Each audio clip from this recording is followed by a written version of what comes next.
2023-ban egymással versenyez a Neumann János Egyetem és Kecskemét megyei jogú város polgármesteri hivatala.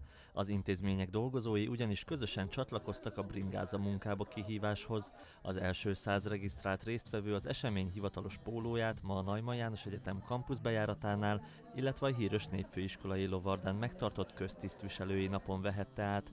A szó szerint egészséges versengés célja egyértelmű, minél több munkavállalót rávenni, hogy közlekedéséhez válassza a kerékpárt.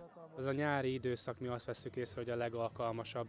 Ugye több cél is ki van tűzve. Itt nem csak arról van szó, hogy a hatalmas útfelújítások közepette kerékpárral könnyebb a közlekedés Kecskeméten, hanem azért van mindenkinek egy karbonlábnyoma, tehát karbonsemlegességet is elő lehet ezzel segíteni.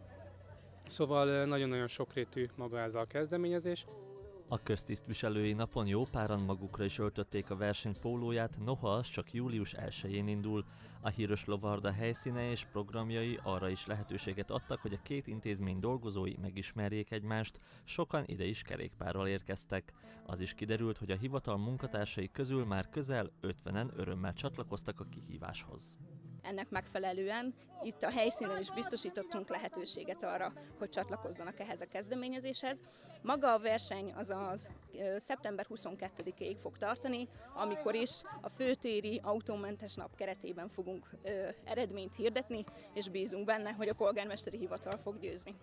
Az egyetem másodszor, a hivatal dolgozói pedig először vesznek részt a programban. A kihíváshoz folyamatosan regisztrálhatnak a munkatársak, a megtett kilométereket, útvonalakat applikációval kell rögzíteniük, természetesen a nyeremények sem maradnak majd el.